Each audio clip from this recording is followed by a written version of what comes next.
ఓం దివ్యాత్మ స్వరూపులైన KMC channel ప్రేక్షకులకు నమస్కారము. ఇప్పుడు ఆధ్యాత్మికంలో ఉండే అనేకమైన ప్రశ్నలు ఒక మేధావి అనే యువకుడు రాశాడు. దానికి ఆన్సర్ చేస్తున్నాం. చాలా అద్భుతమైన ఇంటర్వ్యూ, చివరి వరకు చూడండి. నమస్కారం స్వామీజీ. నమస్కారం అండి. స్వామీజీ, మీరు సాధకుల ద్వారా మీకేది ఇష్టం అనడంతో ముందుకొచ్చాను. నేతలే ప్రజలతో సలహాలు అడుగుతారు, మీరు సలహా తీసుకుంటారా? అద్భుతం. ఎందుకంటే గొప్ప గొప్ప నేతలు కూడా మీకు ఏమి ఇష్టం, ప్రజలకు ఏ లోట్లు ఉన్నాయి, ఏ సమస్యలు ఉన్నాయి, ఆడ రాయండి లిస్టు అని సర్వే చేస్తారనమాట. సర్వే చేస్తారు కానీ ప్రజలకు ఇష్టమైన పనులు అన్నీ చేయగలుగుతారా? ప్రతిఫలం కోరకుండా ప్రజలకు నిస్వార్థంగా పూర్తి 100% నేతలు మరి సేవ అందిస్తారా? చెప్పండి. ఓకే, సేకరించే వరకే ఉంటుంది. మీ సమస్యలు ఏంటిదని లిస్టు రాసుకుపోయే వరకే ఉంటుంది. అందులో 1-2 నెరవేర్చవచ్చు. అది కమిషన్ల మీద నాసి రకం పనులు చేయొచ్చు, లేకపోతే వాళ్ళ స్వలాభం కోసమే చేస్తారు. ఏ పని చేసిన ఏ నేత ఉన్నా సరే. ఇప్పుడు మీకు ఎటువంటి వీడియోలు అవసరము అన్న దాంట్లో అది చూసి ఈ ఒక 20-30 ప్రశ్నలు రాసినట్టున్నాడు ఈ మేధావి. సరే, సంతోషము. ఇక్కడ అడగడము మా యొక్క ఇది అంటే వాళ్ళకి ఏది ఇష్టము అనేది మన ఛానల్ ప్రేక్షకులకి అడగడము మా యొక్క ఎందుకంటే వాళ్ళ అభిప్రాయం తెలుసుకోవాలనే ఉద్దేశంతో పెట్టినాము. సంతోషం. కానీ ఇక్కడ ఏదున్నా శాస్త్ర ప్రమాణంగా అడిగిన దాన్ని మేము పరిగణలోకి తీసుకుంటాం. ఎవరైనా ఏదైనా సలహా ఇచ్చిండ్రని వెంటనే దాన్ని ఫాలో కాము మేము. అది శాస్త్ర ప్రకారంగా ఉందా, అది సమాజానికి మేలు చేసేదేనా, లేకపోతే ఋషి ప్రకారంగా ఉందా, శాస్త్ర ప్రకారంగా ఉందా, అది శాస్త్రీయమైన ప్రశ్ననేనా వాళ్ళు వేసింది, లేకపోతే వాళ్ళు ఇచ్చిన సలహా శాస్త్రీయమైందేనా, అందరికి ఉపయోగపడేదైనా అనేది అది చిన్న పిల్లవాడు ఇచ్చిన సలహా తీసుకోవాల్సింది ఎవరైనా. అంటే సత్యము చిన్న బాలుడు చెప్పినా వినాలి, అసత్యము బ్రహ్మదేవుడు చెప్పినా వినొద్దని శాస్త్రం చెప్తుంది. కనుక సత్యమైనది, అందరికీ ఉపయోగపడేది, శాస్త్ర ప్రమాణమైంది, శాస్త్రీయమైన సలహాలు ఎవరిచ్చినా తీసుకోవచ్చు, దాన్ని అమల్లో చేయొచ్చు. నెక్స్ట్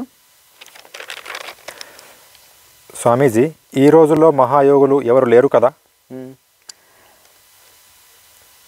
ఎలా నిర్ణయిస్తారు లేరని? ఇప్పుడు తలుకు బెలుకురాలు తట్టెడేలా, నిక్కమైన నీళ్ళ మొక్కటైనను చాలు తలుకు బెలుకురాలు తట్టెడేలా. అదే తలుకు బెలుకురాళ్ళు అంటే నానా రకాల రంగురాళ్ళు ఒక లారీ అయినా ఒక తట్టెడైనా అందులో నిక్కమైన నీళ్ళ మొక్కటైనను చాలు అంటే ఒక డైమండ్ ఒకటైనా వాటికి సరిరావు ఈ లారీలో ఉండే అన్ని రంగురాళ్ళు కూడా.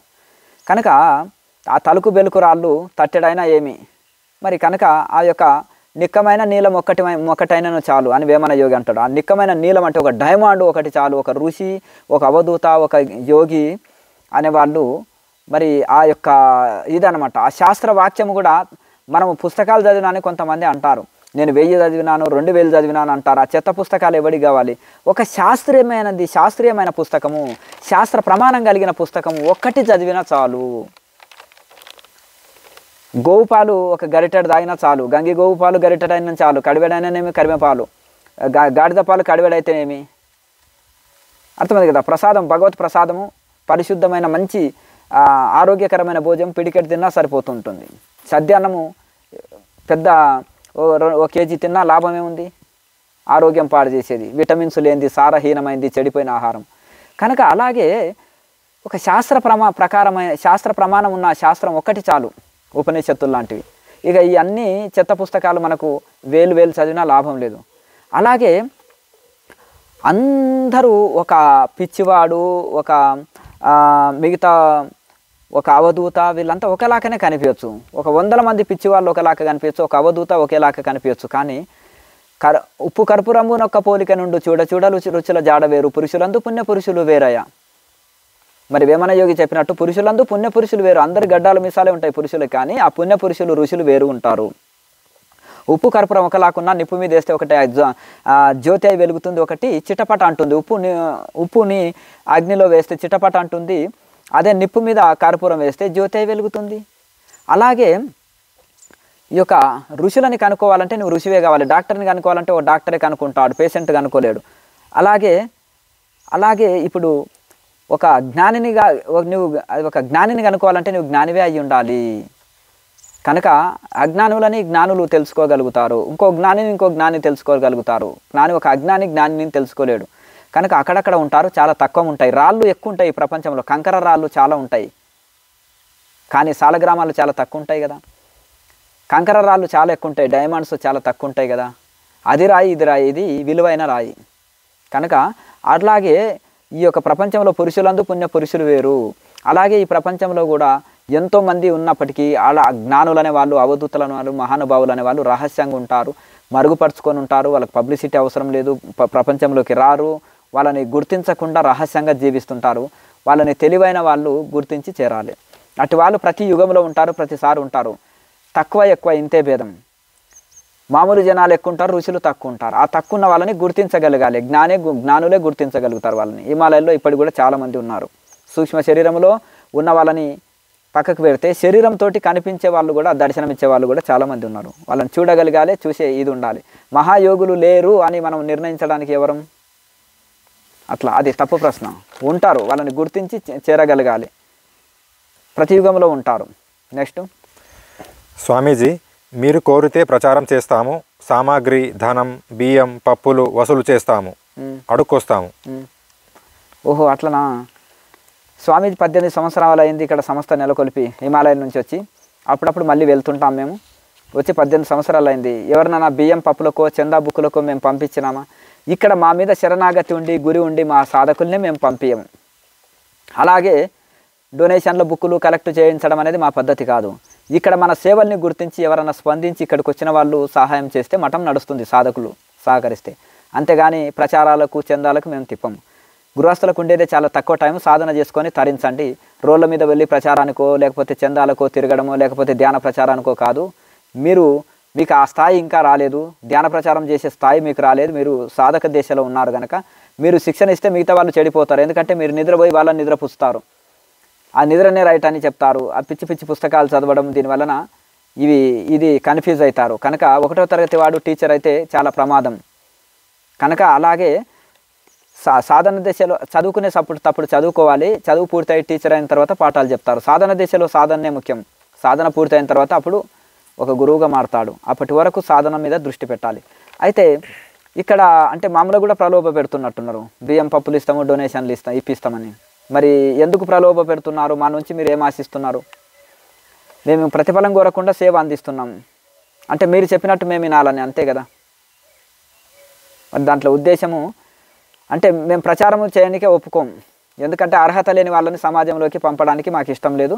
ఎందుకంటే కొన్ని సంస్థల్ని నేనే విమర్శిస్తుంటాను. ఎందుకంటే అర్హత లేని వాళ్ళని గురూజులని, మాస్టర్స్ అని పంపించడం వలన వీళ్ళు కుర్చీలో నిద్రపోయి, వాళ్ళు బయట నిద్రపోయి నిద్రనే సమాజాన్ని ప్రచారం చేసి, ఈ ఆఫ్ మైండ్ బుక్స్ని ప్రచారం చేసేసి తప్పుడు ప్రచారం జరిగి ఆధ్యాత్మిక మిస్లీడింగ్ అవుతుంది.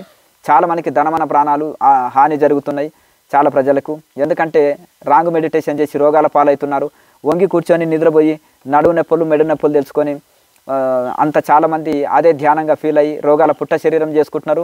రైట్ మెడిటేషన్ చేస్తే చక్కటి ఎనర్జీ లెవెల్స్ పెరిగి అద్భుతమైన గొప్ప స్థితిలో ఉంటారు సాధనలో. రాంగ్ మెడిటేషన్ చేస్తే చాలా హాని ఉంటుంది. కనుక దానికి అర్హత స్థాయి అనేది ఉంటుంది ప్రచారానికి కూడా. ఇక్కడ వచ్చి క్లాసు చేయలే, నేర్చుకోలే, మాకే ఆఫర్ ఇస్తూ ఉంటే ఎట్లా? మీ అజ్ఞానం అనేది తెలుస్తుంది. అంతే, మీకు పణసూసులు చేస్తాము, డబ్బులు ఇప్పిస్తాము, జస్ట్ మాకు ప్రచారం చేయడానికి అర్హత ఇవ్వండి అనే కదా మీరు కోరేది. ఈ సంస్థలో అట్లా ఉండదు. ఈ సంస్థలో పరిపక్వత స్థితి అనేది ఉంటుంది. కనీసం సాధకుడు అనేవాడు 12 ఏళ్ళన్నా సాధన చేయాలి. 20 ఏళ్ళు చేసిండు అని లెక్క కాదు. కొన్ని మేము అడుగుతాం, మేము కొన్ని కూర్చోబెడతాం. సాధనలో కూర్చోబెట్టినప్పుడు అప్పుడు మాకు గురి కుదిరినప్పుడు పరిశీలన చేస్తాం, పరిశీలనలోకి తీసుకుంటాం. కనుక ఆ విధంగా మీరు మొదలు మీరు పర్ఫెక్ట్గా అవ్వండి. మనం వచ్చింది మనము సాధన చేసి తరించడానికి వచ్చినాం. టైం వేస్ట్ చేసుకోని ఇంకే కాదు. మీకు ఉండేదే చాలా తక్కువ టైం గృహస్థులు. దాన్ని సాధన కోసం సాధన చేసి తరించడానికి ప్రయత్నం చేయండి. ఈ ప్రచారాలు చేసే గురూజులు ఉంటారు, వాళ్ళు చేస్తారు. వాళ్ళు వచ్చిందే తపస్సు చేసి లోకాన్ని ఉద్ధరించడానికే వాళ్ళు వచ్చారు. వాళ్ళ పని వాళ్ళు చేస్తారు, మీ పని మీరు చేయండి. నెక్స్ట్, స్వామీజీ, పత్రిజీది కాదు, స్వరశాస్త్రం మాది, బుద్ధుడిది, శివస్వరోదయంలోనిది. మరి శివస్వరోదయంలోనిది ఇది పత్రిజీ మార్గం కాదు, ఇది బుద్ధుడి మార్గం అంటున్నారు కదా. మరి బుద్ధుడి ధ్యానం అని పెట్టుకోండి బోర్డు. మళ్ళీ లేకపోతే శివుడి ధ్యానం శివస్వరోదయంలోది ఇది మేము తీసుకున్నాము అని చెప్పండి. అటు శివుడి పేరు పాడుకో శివస్వరోదయంలోది అంటున్నారు, శివుడి పేరు చెప్పపోతురి. అటు బుద్ధుడి పేరు చెప్పపోతురి, ఇటు పౌండరుది ఎక్కడక్కడ ఫోటోలు వేసేసి ప్రచారం చేసి నెత్తి మీద టోపీలు వేసుకొని తిరుగుతున్నారు. పోనీ అదేమన్నా శివుడు వంగి కూర్చోమన్నాడా, లేకపోతే నియమాలు లేవన్నాడా? శివ సంహిత చదవండి, పతంజలి సూత్రాలు శివ సంహిత ఒకేలాగుంటాయి. మరి ఆ బుద్ధుడే ఆ శివుడి పేరుది వాడుకొని శివుడి పేరు చెప్పుకోలే, ఋషులదంతా వాడుకొని ఋషి పేరు చెప్పలే, చీటర్ అంటాం బుద్ధుడినే. ఎందుకంటే వేదాంతులంతా అంత సాధన చేసి అంత శూన్యమే నిరీశ్వరవాదులు అంటారు. నాస్తిక దర్శనాల్లో చేరిపోయింది, ఆస్తిక దర్శనాలు కాదు, నాస్తిక దర్శనాల్లో చేరిపోయింది బుద్ధుడు. ఆయన శాస్త్రం కూడా నాస్తిక దర్శనాల్లో, నాస్తికులు అనే దాని పుస్తకాల్లో చేరిపోయింది. మరి వేదాంతులు ఎవరు ఒప్పుకోరు? శంకరాచార్య అటువంటి మేధావులు, గొప్ప గొప్ప మహానుభావులు, వివేకానంద లాంటి వాళ్ళు ఒప్పుకోరు. అద్వైత ధర్మంలో ఉన్నవాళ్ళు, ఉపనిషత్తులను అనుసరించే వాళ్ళు ఎవరు ఒప్పుకోరు. ఎందుకంటే వాళ్ళు ఈశ్వరుడు ఉన్నాడు, భగవంతుడు ఉన్నాడని ఒప్పుకుంటారు. ఈయనేమో దేవుడు లేడు, అంత శూన్యమే అన్నాడు కనుక ఈయనని ఎవరు ఒప్పుకోరు. ప్రతి మతం భగవంతుడు ఉన్నాడని ఒప్పుకుంటారు. బుద్ధుడు శూన్యవాది అని అంటారు. అయితే కొంత తపస్సు చేశాడు, విశుద్ధ చక్రం వరకు వచ్చాడు, అంత శూన్యంగా అనిపించింది, ఏం లేదన్నాడు. కానీ బుద్ధుల్లో ఉండే క్వాలిటీలు ఏంటంటే ఒక సాధకుడికి ఉండవలసిన సంపూర్ణ లక్షణాలు ఉన్నాయి. ఒక త్యాగము, ఒక అహింసాతత్వము, నేల మీద పడుకోవడం, భిక్షాటన చేసి జీవించడం, వైరాగ్యం కలిగి ఉండడం, ఓ సాధకుడికి ఉండవలసిన 100% లక్షణాలు ఉన్నాయి. కానీ సాధన పూర్తి చేయలేకపోయాడు, అందుకనే అంత శూన్యమే ఏం లేదన్నారు.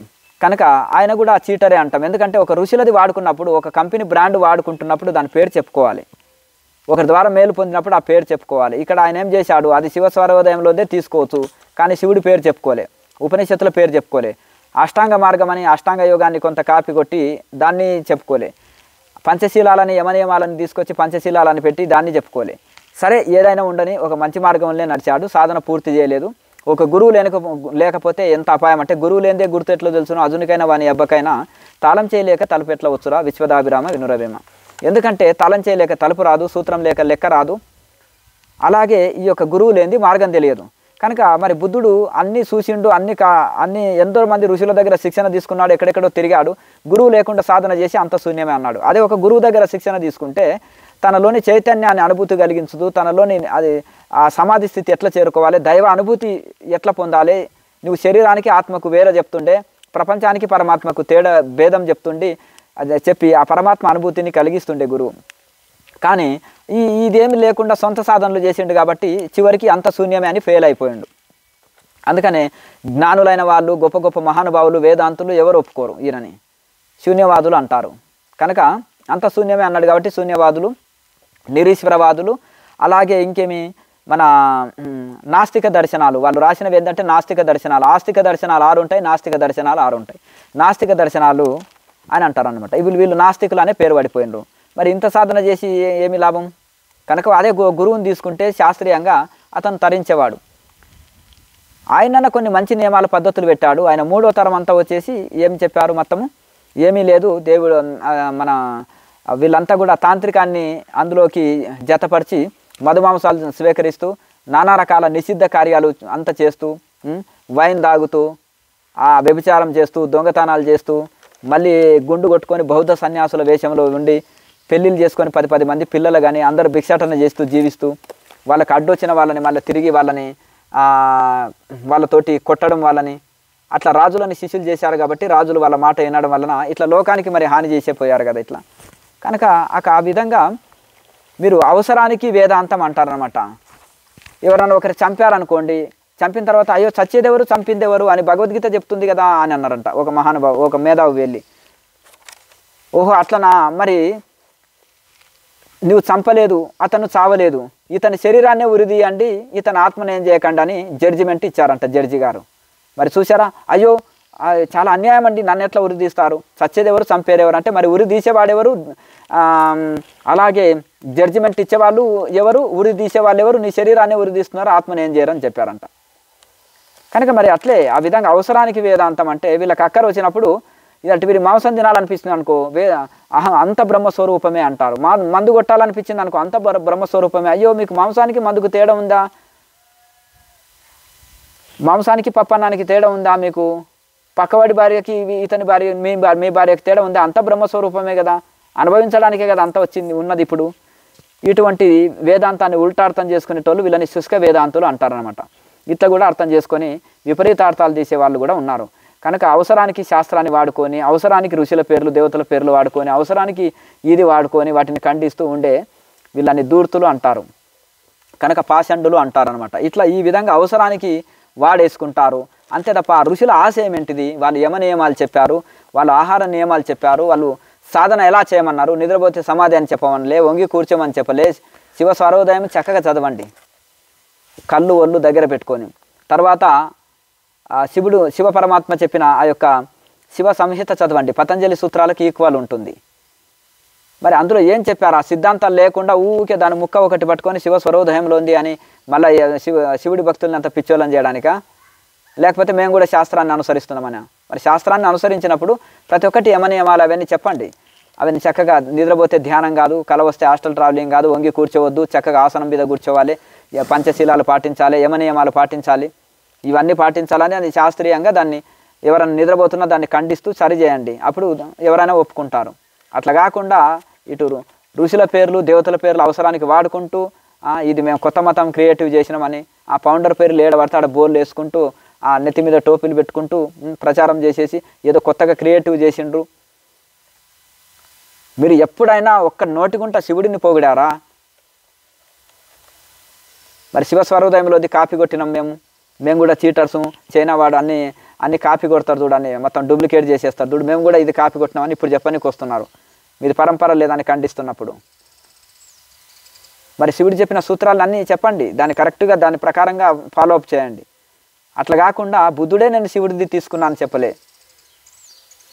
అర్థమైంది కదండి? మీ ఫౌండర్ మాస్టరే నేను శివుడిది ఫాలో అవుతున్నాను చెప్పలేదు. అవసరానికి వాడుకునే వ్యక్తులు మీరు దేనైనా. మళ్ళీ దాన్ని ఉన్నది ఉన్నట్టు కరెక్ట్ చెప్పరు, ఎట్లయినా కూర్చోవచ్చు, వంగి కూర్చోవచ్చు, నిద్రపోవచ్చు అనేది ప్రచారం చేసేవాళ్ళు.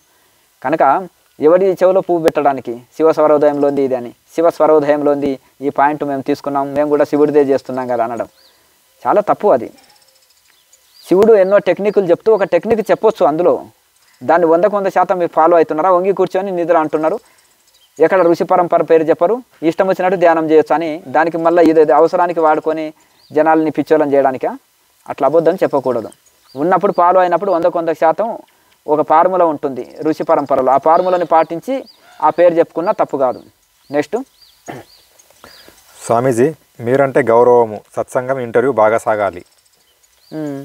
అంటే అదే సరే, గౌరవం అంటే ఎప్పుడు సమకాలంగా ఉండాలి. ఇప్పుడు ఇంటర్వ్యూ ప్రశ్న అడిగే వాళ్ళకు చెప్పే వాళ్ళకు సమాస్థాయి ఉండాలి. ఇది ఈ లో స్థాయి ఉండి చెప్పేవాళ్ళు ఈ స్థాయిలో ఉంటే అర్థం చేసుకోలేరు, వాళ్ళ పాయింట్ని అర్థం చేసుకోవాలి, వాళ్ళ దాన్ని చేయాలి. వాళ్ళు ఏదైనా సత్యం చెప్తే కూడా సరి చేసుకోవడానికి ఉండాలి. ఇప్పుడు వైన్కు బానిస అయిన వాడు ఉన్నాడు, ఇది వైన్ తాగొద్దు అని ఒక ధర్మాత్ముడు చెప్పాడు, అప్పుడు వీడి కోపం వస్తుంది, వైన్ తాగొద్దు అంటావా, నన్ను ఎందుకు తాగొద్దు, అది కూడా నాకు మంచి ఎనర్జీస్ వస్తున్నాయి, మంచి యాక్టివ్గా ఉంటాను నేను అది తాగినప్పుడు అని ఏదో సర్ది చెప్పుకుంటాడు. మళ్ళీ లోపల అవయవాలు పాడైతాయి, డబ్బు నష్టము, పరువు నష్టము, నానా రకాల సైడ్ ఎఫెక్ట్లు వస్తాయి అని చెప్తే వినడు, అప్పుడు బుర్రకెక్కదు. ఎందుకంటే అతను మారడానికి సిద్ధంగా ఉండాలి, ఇతను చెప్పడానికి సిద్ధంగా ఉన్నా అతను మారడానికి సిద్ధంగా ఉండాలి. ఒక మంచి మార్గం ఋషి మార్గము, ఋషి పరంపర శాస్త్రీయమైంది చెప్పినప్పుడు ఒప్పుకోనికే సిద్ధంగా ఉండాలి. మళ్ళీ మూర్ఖంగా వాదిస్తూ ఇది కాదు అది కాదు, తాబట్టిన కుందేటికి 3 కాళ్ళని వాదించినప్పుడు ఎట్లా ఇది ఉంటుంది? ఇప్పుడు ఒక మనిషి అన్నప్పుడు గౌరవం అన్నప్పుడు ఆయన ఎందుకు చెప్తున్నాడు అనేది ఈనవలసి వస్తుంది. మరి ఎందుకంటే దేనికోసం చెప్తున్నాడు? ఆయన ఫీజుల కోసమా, పేరు ప్రఖ్యాతుల కోసమా, లేకపోతే మిమ్మల్ని ప్రచారానికి పంపుతున్నానా నేను, లేకపోతే మిమ్మల్ని చందాలు వసూలు చేసుకొని రమ్మని చెప్తున్నానా, ప్రచారానికి పంపిస్తున్నానా, లేకపోతే డబ్బులు ఆశిస్తున్నానా, ఏం ఆశిస్తున్నా? నా ఆశయం ఒకటే, ఋషుల ప్రకారమే మనం నడవాలి. భగవద్గీతలో కృష్ణ పరమాత్మ కూడా ఋషుల ప్రకారమే నేను చెప్తున్నాను, ఉపనిషత్తు సారమే భగవద్గీత అన్నారు. శంకరాచార్య వివేకానంద స్వామి కూడా ఇది యొక్క ఉపనిషత్తు సారమే మేము బోధిస్తున్నామని చెప్పారు. వాళ్ళు ఏ గ్రంథం రాసినా ఉపనిషత్తు సారమే మేము చెప్పేదని చెప్పారు. కనుక ఆ విధంగా ఏ బోధనలు చేసినా, ఏ గ్రంథాలు రాసినా ఉపనిషత్తు సారం ప్రకారమే రాసేవాళ్ళు, చెప్పేవాళ్ళు. కనుక ఇది విననికే సిద్ధంగా ఉండాలి, ఆచరించనికే సిద్ధంగా ఉండాలి, లేకపోతే చెవిటోడి ముందర శంఖం ఊదినట్టే అవుతుంది. కనుక ఆ విధంగా ఇప్పుడు మీకు తెలియకపోతే తెలుసుకోనికే సిద్ధంగా ఉండాలి. తనకు తెలియపాయ ఒకటి చెప్పకపోతే ఒకటి చెప్తే వినడంట, తనకు తెలియదంట, ఇంక విని మూర్ఖుడు అంటాడా ఏమంటాడు? సరే, తెలియని వాళ్ళు తెలిసిన వాళ్ళు చెప్పినప్పుడు మారడానికి సిద్ధంగా ఉండాలి, లేకపోతే సైలెంట్గా ఉండాలి. కనుక తనకు తెలియదు ఒకటి చెప్తే వినడంటే మూర్ఖుడు అంటారు కదా. కనుక అట్లా మూర్ఖత్వంతో ఉండకుండా మరి శాస్త్ర ప్రకారంగా జీవించి శాస్త్ర ప్రకారం చెప్పినప్పుడు వినాలి, దాన్ని ఆచరించడానికి ప్రయత్నం చేయాలి. అంతే తప్ప మమ్మల్ని ఏదో పొగిడితేనో, మమ్మల్ని ఏదో గ్యాస్ కొడితేనే మేము ఇట్లా ఉబ్బిపోయేది కాదు, లేకపోతే ఏదో ఇతరులది ఒప్పుకునేది కాదు. కరెక్ట్ శాస్త్ర ప్రకారం ఉంటే చిన్న బాబు చెప్పినా ఒప్పుకుంటాం. అశాస్త్రీయంగా చెప్తే పెద్దవాళ్ళు చెప్పినా ఒప్పుకోము. ఇది ఎందుకంటే శాస్త్ర ప్రకారంగా చిన్న బాలుడు చెప్పినా విను, అశాస్త్రీయము బ్రహ్మదేవుడు చెప్పినా వినకు అనేది శాస్త్ర నియమం. అది నెక్స్ట్. స్వామీజీ, బ్రహ్మం గారు అద్దంకి సీమలో యాదవుని ఇంట బుద్ధుడు పుట్టేనయా అన్నారు. బ్రహ్మంగారిది ఏ ప్రేడు? బుద్ధుడిదే ప్రేడు. బుద్ధుడు 2000 సంవత్సరాల కింద ఆయన, బ్రహ్మంగారు 700 సంవత్సరాల కింద ఆయన. ఏమయ్యా కొద్దిగా బుర్ర దిమాగ్ తోటి ఆలోచన చేయాలి ఏదన్నుంటే. బ్రహ్మంగారు 700 సంవత్సరాల కింద, బుద్ధుడు 2000 సంవత్సరాలది. 2000 సంవత్సరాలు కింద బుద్ధుడు ఆల్రెడీ పుట్టి ఆయన దేహం వదిలిపోయాడు. అర్థమైంది కదా. ఆ వదిలిన ఆయన గురించి ఇప్పుడు ఏదైనా ముందు చెప్తే అది కాలజ్ఞానంలో అది ఒక పాయింట్ అంటారు. అర్థమైంది కదా. కాలజ్ఞానంలో కూడా కొన్ని కల్పితాలు రాసిండ్రని దీన్ని బట్టే తెలుస్తుంది. అర్థమైంది కదా. సరే గాంధీజీ పుట్టేనయా అన్నాడు అనుకోండి. సరే అప్పటికి గాంధీజీ పుట్టలే, ఎందుకు 700 సంవత్సరాల కింద గాంధీ పుట్టలే కాబట్టి స్వాతంత్రం తెస్తాడు అనేది ఒక పాయింట్ ఉంది. అది ఎవరైనా ఒప్పుకునేటట్టు ఉంది. అది ముందు జరగబోయే చెప్పినట్టు, ఆల్రెడీ జరిగింది చెప్పినట్టు కదా. మరి బ్రహ్మంగారు ఆల్రెడీ అందరికీ తెలుసు బుద్ధుడి చరిత్ర, పుట్టాడు పోయాడు అనేది అందరికీ తెలుసు. మరి బ్రహ్మంగారు కొత్తగా చెప్పదగిందే ఉంది. మిగతా వాళ్ళు తెలియని వాళ్ళ ముందర అజ్ఞానం ముందర చెప్తే చప్పట్లు కొడతారు. అబ్బా అవును గ్రేట్ గ్రేట్, అబ్బో బుద్ధుడి గురించి మన బ్రహ్మంగారు కూడా చెప్పారా, ఆహాహాహా అని చప్పట్లు కొడతారు. బుద్ధుడి ప్రేడు 2000 సంవత్సరాల కింద, ఈయన మన బ్రహ్మంగారు 700 సంవత్సరాల కింద. ఆయన గురించి ఎవరైనా చెప్పగలుగుతారు. జరిగిపోయిన కథ కనుక జరిగిపోయిన స్టోరీ ఎవరైనా చెప్పగలుగుతారు. అది ఆ శ్లోకం రాసి బుద్ధుడి పేరు మీద రుద్దకండి దయచేసి. ఎందుకంటే బుద్ధుడు గురించి బ్రహ్మంగారు కూడా చెప్పిండ్రని అట్లా ఆయన పేరు బదలాం చేయకండి. అర్థం. కొన్ని కల్పితాలు కూడా రాసి ఉంటారు శాస్త్ర గురువుల పేర్ల మీద. మరి మహామేధావులు ఇప్పుడు ఈ కాలంలో, ఎందుకంటే వాళ్ళు అనుకున్నది ఓకే చేయాలంటే ఏదో దాంట్లో చేర్చాలి. ఈ పుస్తకంలో చెప్పింది మా గురించి, ఆ పుస్తకంలో చెప్పిందని సొంత డప్పు కొట్టుకోవాల్సి వస్తుంది. అట్లా ఇది చాలా తప్పు. బ్రహ్మంగారు ప్రేడుకు దానికి చాలా తేడా ఉంది. ఇది సొంతంగా ఎవరో కలిపి చేశారు. బుద్ధుడి గురించి బ్రహ్మంగారు కూడా చెప్పడం అంటే జరిగిపోయింది ఆల్రెడీ, ఎప్పుడో బుద్ధుడు జరిగిపోయింది, అది అందరికీ తెలిసిన స్టోరీ. కనుక ఈయన జరగబోయేటివే చెప్పాడు, జరిగినవి ఎప్పుడు చెప్పలేదు బ్రహ్మంగారు. జరిగినవి అందరికీ తెలుసు కనుక హిస్టరీ చదివితే అందరికీ అర్థమవుతుంది జరిగిపోయింది. కావాల్సింది జరగబోయేదే కదా తెలుసుకోవాల్సింది. జరగబోయేటివి కాలజ్ఞాన రూపంలో బ్రహ్మంగారు చెప్పాడు, జరిగింది కాదు. ఇది ఎవరో చేర్చారు అతి మేధావులు. నెక్స్ట్. స్వామీజీ, మీ క్రియాయోగం మొదట 4 సంవత్సరాలు చేశాను, కేసరి రాలేదు, వదిలేశాను. ఓహో అట్లనా. సరే మరి ఏమి నిద్రపోయే ధ్యానంలోకి వెళ్ళిపోయారా? అదే ఇప్పుడు ఆల్రెడీ ఆ నిద్రపోయే ధ్యానంలోకి వెళ్ళి వచ్చేసినావు, దానికి ఏదో వంక చెప్తున్నావు. ఇప్పుడు నీకు ఇంటర్వ్యూ కావాలి, దీంట్లో స్వామీజీ జవాబు చెప్పాలంటే ఏం చేయాలి? టీవీలో ముఖం అయితే చూపెట్టాను, ఆన్సర్స్ అయితే కావాలి. ఇక నువ్వు రాసిన ప్రశ్నలు కూడా ఇంకా ఒక 5-6 వేరే దాంట్లో సత్యశోధనలో చేర్చినాం, అవి ఇంకో రిలేటివ్ కావు కాబట్టి అందులో వస్తాయి జవాబులు. అయితే ఇక్కడ ఎద్దు కూడా నాలుక ముక్కులో జక్కుకుంటుంది, అంత మాత్రాన ఎద్దుకు మోక్షం వస్తుందా? కేవలం నాలుక లోపల ఏదో కొండ నాలుకలు లాక్ చేస్తేనే అది మోక్షం వస్తుంది అనే భ్రమ తీసివేయండి. గొప్ప గొప్ప ఋషులకు కూడా అది తీవ్ర వైరాగ్యం ఉండి తపస్సు చేసి తరించారు. కాకపోతే యోగానికి సహకరిస్తుంది, ఈ కేచర్ అనేది యోగానికి సహకరిస్తుంది. ఈ టెక్నిక్ వాడుకుంటే మంచిది అనేది క్రియాయోగంలో చేర్చారు తప్ప కేచర్ రాకుంటే క్రియాయోగం మానుకుంటా ఇది కేచర్ కష్టం కదా అని అలా అనకండి. నాలుక పొడుగున్న వాళ్ళకు మొదటి రోజే వస్తుంది కేచరి, ఒక్క రోజులో కూడా రావచ్చు, నెల రోజుల్లో రావచ్చు. నాలుక చిన్నగా ఉంటే ఎక్కువ టైం పట్టవచ్చు. దాంట్లో మీరు కంగారు పడవలసిన అవసరం లేదు, దానికి సాకులు చెప్పవలసిన అవసరం లేదు, కారణాలు చెప్పవద్దు. దానికి నాలుక ఫోల్డ్ అన్నా చేసుకో, దాన్ని అర్ధ కేచర్ అంటారు కదా. నాలుక వీలైనంత ఫోల్డ్ చేసుకొని ఉండి ప్రాణాయామం చేస్తే ఉష్ణం పెరగదు కదా కనీసం శరీరంలో. కనుక ఆ విధంగా ఈ కేచర్కి సాధనకి సంబంధం లేదు, నాలుక ఫోల్డ్ పెట్టుకొని చేయండి. అది వచ్చినప్పుడు నాలుక ఎక్సర్సైజులు చేస్తే కొన్ని రోజులకు నాలుక పొడుగై పూర్ణ కేచర్ వస్తుంది. అప్పటి వరకు మాత్రము ఇది. కొంతమంది కేచర్ వచ్చి కూడా సరిగా సాధన చేయరు, వాళ్ళకి ఎక్కువ బెనిఫిట్ ఉండదు. కేచర్ వచ్చి కూడా ప్రాణాయామాలు చేయరు, లాభం ఉండదు. కొంతమంది కేచర్ రాకున్నా మంచి శాస్త్రీయంగా ప్రాణాయామాలు చేసి ఆసన సిద్ధి లభించుకొని గంటల తరబడి ధ్యానం చేసే సామర్థ్యం పొందుతున్నారు క్రియాయోగంలో. అర్ధ కేచర్లో ఉంటారు, నాలుక ఫోల్డ్ చేసుకొని మామూలుగా ప్రాణాయామం చేస్తారు, అప్పుడు ఉష్ణం పెరగదు శరీరంలో. అర్ధ కేచర్లో ఉండి ప్రాణాయామం చేసినా ఉష్ణం పెరగదు. కనుక ఆ విధంగా ఇది చేసుకోవాలి. కేచర్కి దీనికి సంబంధం లేదు. నువ్వు కేచర్ వచ్చినా రాకున్నా నాలుక ఫోల్డ్ చేసుకొని అర్ధ కేచర్లో ఉండి కూడా సాధన బాగా చేసుకోవచ్చు. నెక్స్ట్. స్వామీజీ, ఏది సాధించినా తపస్సు అంటారు, జపం చేయుటేనా? తపస్సు అంటే 1000 కోట్ల జపమా? ఏది సాధించినా తపస్సు తపస్సు అంటే నువ్వు ఒక చదువును కూడా ఒక తపస్సులాగా చేస్తేనే చదువులో పరిపూర్ణుడివి అవుతావు. ఓ ఇంజనీర్ కావాలని ఒక తపస్సు చేసినట్టే చదవాలి.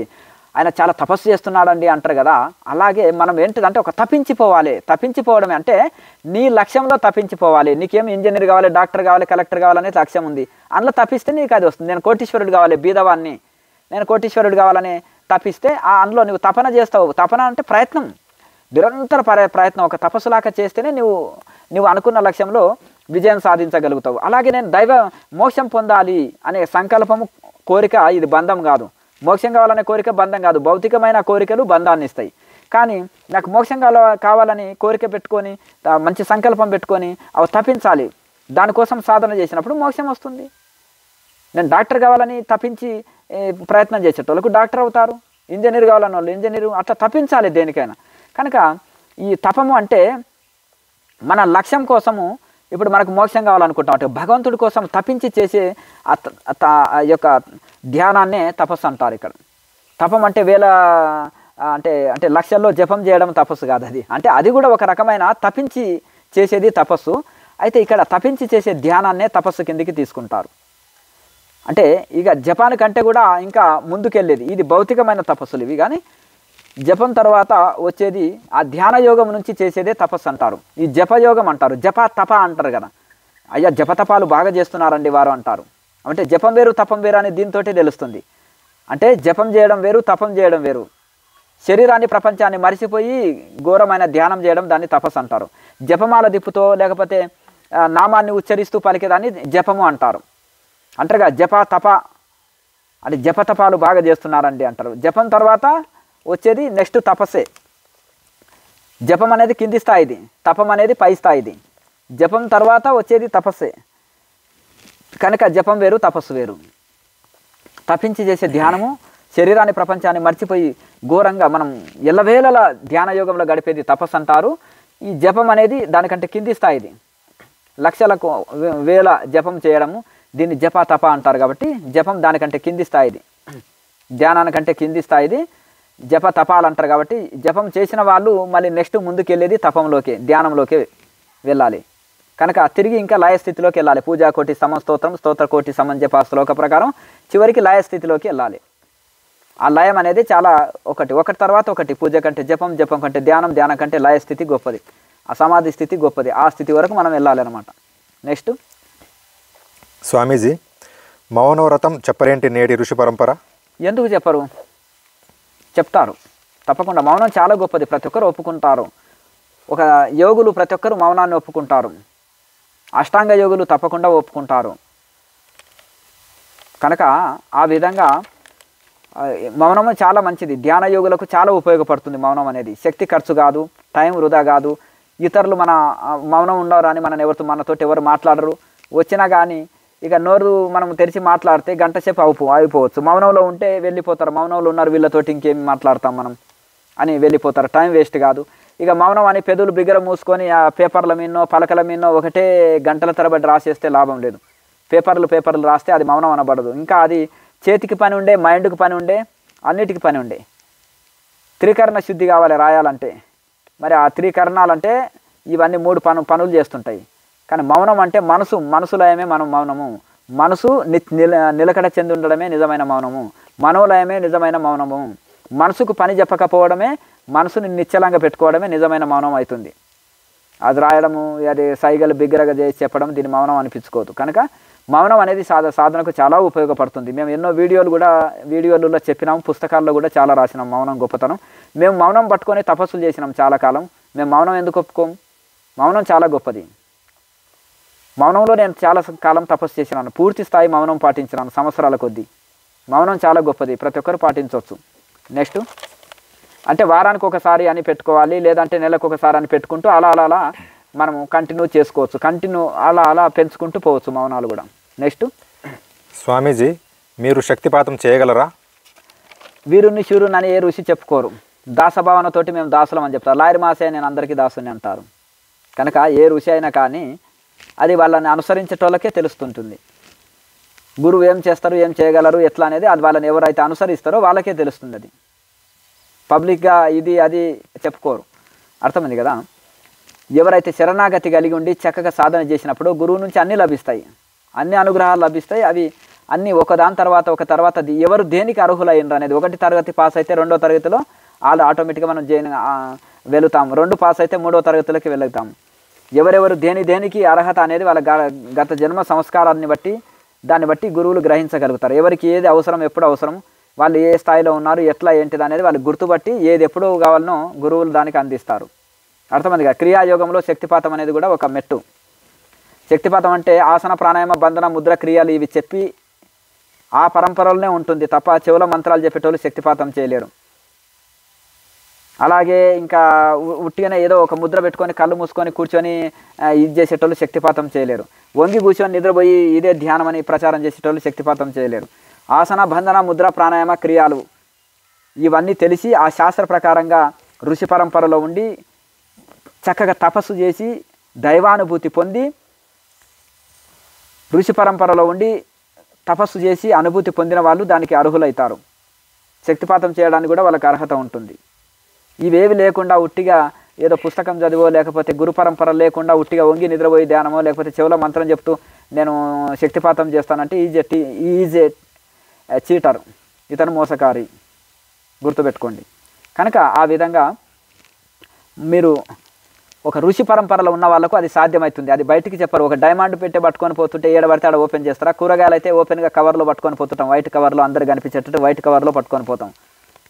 ఎక్కడన్నా టాయిలెట్ వెళ్తే కూడా అక్కడ పక్కకు పెట్టి కూడా పోయి టాయిలెట్ పోసి వచ్చి మళ్ళీ వచ్చి తీసుకుపోతాం. అదే డైమండ్ కవర్ ఆడబెట్టి బాత్రూమ్కి వెళ్ళగలుగుతారా బయట పెట్టి? అట్లా వజ్రాల పెట్టిన ఎంత జాగ్రత్త పెట్టుకుంటారో ఆ ఋషులు కూడా దాన్ని గోప్యంగా మెయింటైన్ చేస్తారు. అది ఎక్కడ వ్యక్తం చేయాలనో అక్కడే వ్యక్తం చేస్తారు. కనుక ఒక మహానుభావులు ఒక తపసంపన్నులు ఋషి పరంపరలో ఉన్నాడు దేనికైనా సిద్ధుడే. అది ఏదైనా చేసే సామర్థ్యం వాళ్ళకు ఉంటుంది. ఈ మాత్రం చాలని భావిస్తున్నాను. నెక్స్ట్ స్వామీజీ, మీరు అంతర్వాణి విన్నారా?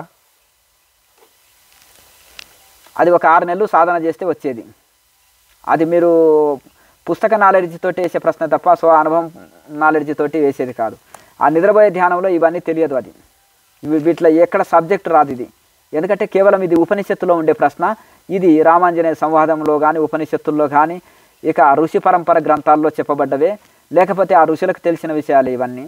ఏదో ఉద్దేశపూర్వకంగా మాట్లాడితే ఇది కాదు. నాదబిందు కళల గురించి నేను ఎన్నో చోట్ల చెప్పినాను, ఎన్నో వివరించి చెప్పినాను. మా దగ్గర 6 నెలల నుంచి సాధన చేసేటోళ్ళు ఎంతోమంది ఈ ఎక్స్పీరియన్స్ చేశారు. క్రియాయోగ దీక్ష తీసుకొని 6 నెలలు సీరియస్గా సాధన చేసిన వాళ్ళు మీరు ఈ అడిగిన అంతర్వాణి వినగలుగుతారు. మా వరకు అక్కర్లేదు. ఎప్పుడు మేము స్టార్టింగ్లో తపోకాలంలో 6 మంత్ సాధన లోపలనే పొందిన అనుభవం అది. నెక్స్ట్ స్వామీజీ, చెండు సాయంతో ఈత నేర్వండి అన్నారు. బెండు సాయంతో క్రియా బుక్ మీది చదివాను, మీరంటే అభిమానం. సరే, బెండు సాయంతో ఈత నేర్వాలి. సరే, క్రియా సాయంతో మోక్ష స్థితిని అందుకోవాలి. ఇప్పుడు అలాగే నేను చాలా మటుకు చెప్తుంటానమాట. ఇప్పుడు జ్యోతి దర్శనం చేసుకోవాలంటే జ్యోతిముద్ర ద్వారా జ్యోతి దర్శనం పొందండి, తర్వాత జ్యోతిముద్ర లేకుండా జ్యోతి దర్శనం పొందుతారు. బెండు సాయంతో ఈత నేర్చుకోండి, ట్యూబ్ సాయంతో స్విమ్మింగ్ నేర్చుకోండి, తర్వాత ట్యూబ్ లేకుండా కూడా ఈదగలుగుతారు. ఇది నేను చెప్పే ఎగ్జాంపుల్, చాలా చోట్లలో చెప్తుంటాను ఇది. అలాగే మీరు ఈ ఉపమానం మీకు నచ్చింది. సరే, మరి క్రియా సాయంతో మోక్ష స్థితిని పొందుటకు ప్రయత్నం చేయండి. మళ్ళీ వంగి నిద్రపోయి దాన్ని ఎందుకు ప్రచారంలో ఉన్నారు? ఇది ఏమైనా డబ్బులు తీసుకుంటున్నామా చెప్పండి? ఇది లేకపోతే నేను డొనేషన్లు కలెక్ట్ చేయమంటున్నానా, లేకపోతే ప్రచారం చేయమంటున్నానా? మీ నుంచి ఏ విధమైన సేవని నేను ఆశిస్తలేను కదా. మరి అభిమానం అని చెప్తూనే ఉన్నారు. వచ్చి క్రియా దీక్ష తీసుకున్నామంటున్నారు, అన్ని రకాలుగా బాగానే చెప్తున్నారు. మళ్ళీ నిద్రపోయే దాంట్లో ఎందుకు గోడ కానీ మీరు నిద్రపోవడం, మరి నలుగురు నిద్రపోయేటట్టు చేయడం? ఇది ఇంతకంటే అజ్ఞానం ఇంకేముంది? కనుక ఆ విధంగా ఈజీ పద్ధతి అంటూ కూర్చొని నిద్రపోయేది టైం వేస్ట్, ఎనర్జీ వేస్ట్ చేసుకోకండి. ఒక శాస్త్రీయమైన పద్ధతిలో ఈ క్రియాయోగం అనేది ఋషులు మునులు చేసిన శాస్త్రీయ పద్ధతి. ఇది ఫ్లైట్ వే. ఇతర పద్ధతిలో 360 రోజుల్లో పొందే ఫలితము క్రియాయోగి 1 రోజులో పొందుతాడు. కనుక ఇప్పుడు నాదం తెలియదు, బిందువు తెలియదు, కళ తెలియదు ఇతర పద్ధతులు చేసే వాళ్ళకి. ఎందుకంటే శాస్త్రాన్ని ఫాలో కారు కనుక. వెస్టర్న్ బుక్లు ఫాలో అవుతారా, ఆ వెస్టర్న్ బుక్లో ఇది ఉండదు. కనుక మరి ఇవన్నీ ఏంటిది అనేది ఇవి ఎక్స్పీరియన్స్ చేయాలి, ఇవి తెలుసుకోవాలి. ఇది ఋషి పరంపర ప్రకారం యోగ ప్రకారంగా ఇవి ఒకదాని తర్వాత వచ్చే అనుభూతులు. కనుక ఈ శాస్త్ర ప్రకారంగా మీరు శిక్షణ తీసుకొని శాస్త్ర ప్రకారంగా సాధన చేసి తరించండి. టైం వేస్ట్ చేసుకోకండి, ఎనర్జీ వేస్ట్ చేసుకోకండి. డబ్బు వాయే, ధనం వాయే, ఎనర్జీ వాయే, మళ్ళీ అజ్ఞానాన్ని తెలుసుకుంటే అజ్ఞానాన్ని ప్రచారం చేస్తే ఏమి లాభం? అందరు నష్టపోయారు దీంతో. కనుక తెలివితోటి ఆలోచించండి కొంచెం. నెక్స్ట్ స్వామీజీ, శ్రీపాద వల్లభులు క్రియ చెప్పారు, చరిత్రలో ఉంది కదా. మరి శ్రీపాద వల్లభులు చెప్పారు, సరే బాగానే ఉంది. మరి శ్రీపాద వల్లభులను అనుసరించేటోళ్ళు ఎంతమంది ఆ క్రియాయోగం చేస్తున్నారు? ఆ చెట్టు కింద కూర్చేసి చెట్టు చుట్టూ ప్రదక్షిణ చేద్దామా, మేడి చెట్టు చుట్టూ చేద్దామా, లేకపోతే గంగల మునుగుదామా, లేకపోతే ఉపవాసాలు ఉందామా, లేకపోతే శ్రీ గురు చరిత్ర పారాయణ చేద్దామా? సరే, ఇవి నేను తప్పు పడతలేను. ఇవి ప్రాథమిక స్థితిలో పారాయణలు చేయడం, గురుభక్తి కలిగి ఉండడం, పూజలు చేయడం నేను కాదంటలేను. కానీ 1వ తరగతిలో జీవితాంతం ఉండకూడదు. 1వ తరగతిలో ఎంతకాలం కూర్చుంటాము? నీకు ఉద్యోగం కావాలంటే పీజీ పిహెచ్డి వరకు చేయాలి. ఇవి ప్రాథమిక పూజాకోటి, సమం స్తోత్రం, స్తోత్రకోటి, సమం జప, జపకోటి, సమోధ్యానం, ధ్యానకోటి, సమోలయ. మరి ఒక్కొక్క దాని తర్వాత ఒక్కొక్కటి ఉంది కదా. జపం కంటే పూజ, పూజ కంటే అంటే పూజ కంటే స్తోత్రం, స్తోత్రం కంటే జపం, జపం కంటే ధ్యానం, ధ్యానం కంటే లయం. ఒక్కొక్క దాంట్లో ముందుకు వెళ్ళాలి. అలాగే శ్రవణం, కీర్తనం, స్మరణం, పాదసేవనం, అర్చనం, వందనం, దాస్యం, సఖ్యం, ఆత్మ నివేదనం అనేది 9 లెవెల్లో భక్తి చెప్పారు నారదుల వారు. మరి ఒక్కొక్క దాంట్లో ముందుకు వెళ్ళాలి. పీజీ పిహెచ్డి చేసినప్పుడే 1వ తరగతిలో కూర్చుంటే ఉద్యోగం రాదు కదా. అట్లా ఒక్కొక్కటి ముందుకు వెళ్తుండాలి. అలాగే మరి ఆ యొక్క శ్రీపాద వల్లభులను అనుసరించేటోళ్ళు ఎంతమంది మరి ఆ మహానుభావుడు చేశాడు, దత్తాత్రేయులు చేశారు, అలా శిష్యులకు కూడా చేయమని ప్రోత్సహించాడు. అందులో ఉంది, మేము కూడా ఒప్పుకుంటాం. కానీ మరి ఎంతమంది దాన్ని అర్థం చేసుకుంటున్నారు, ఎంతమంది అది చేస్తున్నారు? అది చేయాలి. మరి ఆ దత్తాత్రేయుడు అంతటి మహానుభావుడు శ్రీపాద వల్లభులు మరి ఆ క్రియాయోగంని చేశాడు, ఇతరులను చేయమని దీక్షలు కూడా ఇచ్చాడు. మరి మీరు కూడా దాన్ని గ్రహించి అది తెలియకపోయానుకోండి, ఒక గురువు చెవులో మంత్రం చెప్పాడు, ఆయనకు క్రియ తెలియనప్పుడు క్రియ తెలిసిన గురువు దగ్గర ఆ దీక్ష తీసుకొని దాన్ని సాధన చేసుకోవాలి, అప్పుడు తరిస్తారు.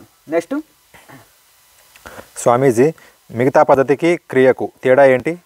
మిగతాది ఉట్టి జపం చెప్పొచ్చు, కొంతమంది ధ్యానమే ధ్యానం చెప్పొచ్చు, కొంతమంది యోగ సాధనే చెప్పొచ్చు, కొంతమంది నిద్రనే ధ్యానం అనొచ్చు, కొంతమంది అహం బ్రహ్మస్మి అనొచ్చు. వేదాంతం చదివి నువ్వు బ్రహ్మస్వరూపమే అయి ఉన్నావని వేదాంతం చెప్తుంది. అహం బ్రహ్మస్వి, తత్వమసి అనేది వేదాంతం చెప్తుంది.